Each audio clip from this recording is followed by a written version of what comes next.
Hai, apa kabar semuanya? Ketemu lagi dengan Umi Nurul Atiko pada pelajaran Al-Quran Hadis kelas 10. Kali ini kita akan membahas tema Al-Quran Mukjizat Nabiku.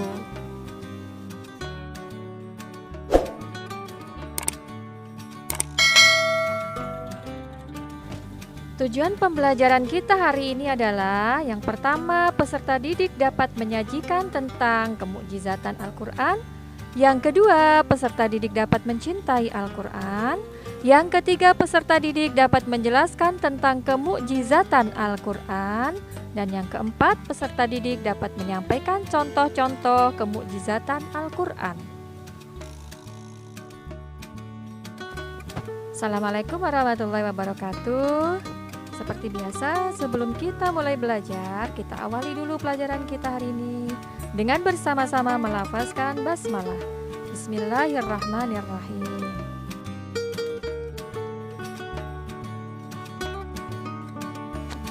Berbicara tentang pengertian mukjizat dari segi etimologi, maka dia merupakan bentuk dari isim fa'il dari kata mukjizah, mukjizun, ijazun, yu'jizu, ajiz. Awalnya kata ini berarti melemahkan atau mengalahkan lawan. Namun dalam perkembangannya, kata mukjizat juga digunakan untuk memberikan arti pada sesuatu yang hebat atau yang luar biasa.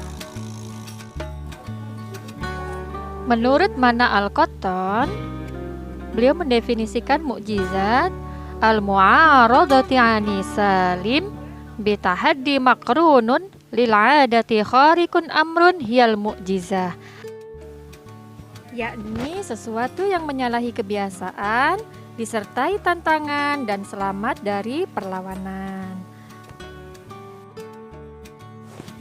Syarat-syarat mukjizat yang pertama, sesuatu yang tidak sanggup dilakukan siapapun. Yang kedua, sesuatu yang berlawanan dengan kebiasaan dan hukum alam atau sunnatullah. Kemudian yang ketiga adalah harus berupa hal yang menjadi saksi seseorang yang mengaku membawa risalah ilahi. Yang keempat, bertepatan dengan pengakuan Nabi dan penolakan suatu kaum atas pengakuan tersebut. Dan yang kelima, tidak ada satupun manusia dan jin yang dapat mengalahkan mukjizat tersebut.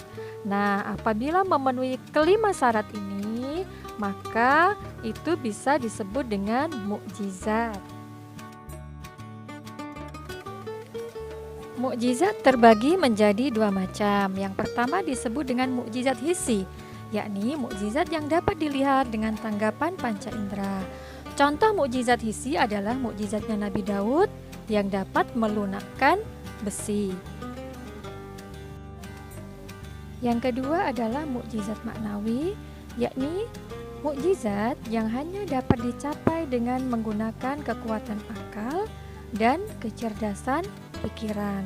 Jadi mukjizat ini tidak bisa digapai dengan panca indera. Mukjizat hissi bersifat sementara hanya pada suatu mukjizat yang terjadi.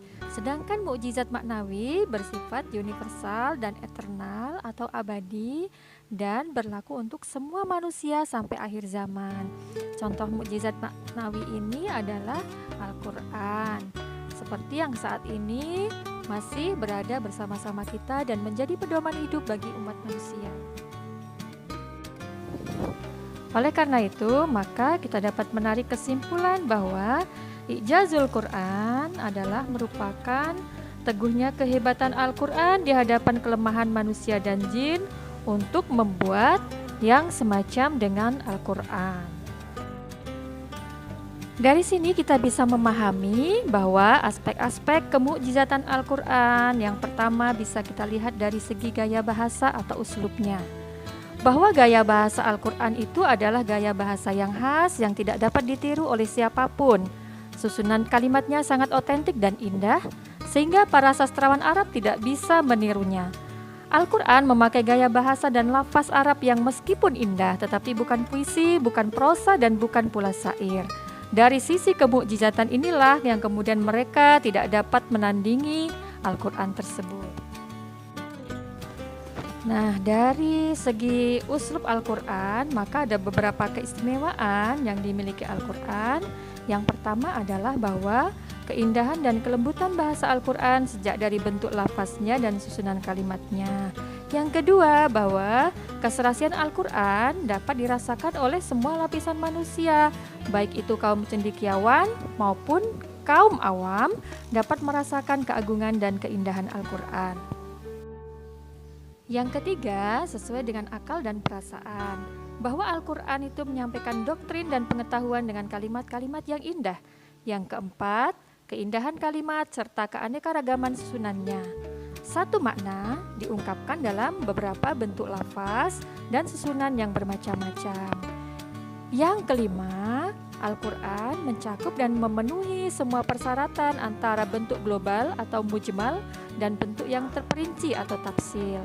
Dan yang keenam, kalimat-kalimat yang lugas dapat dimengerti dengan secara langsung. Inilah beberapa keistimewaan uslub Al-Quran yang tidak dimiliki oleh kitab-kitab yang lain. Aspek kemukjizatan Al-Quran yang kedua bisa dilihat dari isi kandungannya, bahwa Al-Quran itu mengungkapkan berita yang bersifat ghaib. Misalnya saja tentang peristiwa-peristiwa di masa lalu seperti kisahnya Nabi Ibrahim, kisahnya Nabi Musa, kisahnya Nabi Nuh, dan lain-lain. Atau bisa juga tentang peristiwa-peristiwa yang akan terjadi, baik itu di dunia maupun di akhirat, yang kesemuanya itu dijelaskan di dalam kitab suci Al-Quran. Yang kedua, Al-Quran juga mengungkapkan tentang kemukjizatan ilmu pengetahuan atau yang disebut dengan ijazul ilmi, yaitu bahwa di dalam Al-Quran itu terdapat isyarat-isyarat yang rumit tentang pengetahuan sebelum lahirnya dunia ilmu pengetahuan itu sendiri. Misalnya tentang proses penciptaan manusia, teori Big Bang, penciptaan alam semesta, dan lain-lain, semuanya diisyaratkan di dalam Al-Quran.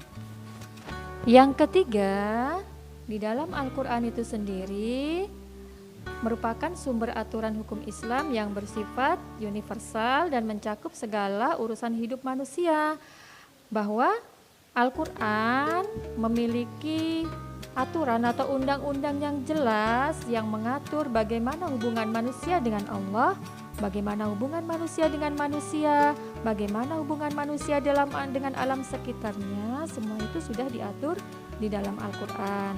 Bahkan Al-Quran adalah merupakan sumber hukum Islam yang tertinggi yang harus menjadi pedoman hidup bagi umat manusia. Nah, anak-anakku sekalian, demikianlah tadi materi yang kita pelajari hari ini tentang Al-Quran sebagai mukjizat Nabi. Marilah kita tutup pelajaran hari ini dengan bersama-sama melafazkan hamdalah, alhamdulillahirabbil alamin. Umi akhiri pelajaran hari ini dengan ucapan wassalamualaikum warahmatullahi wabarakatuh.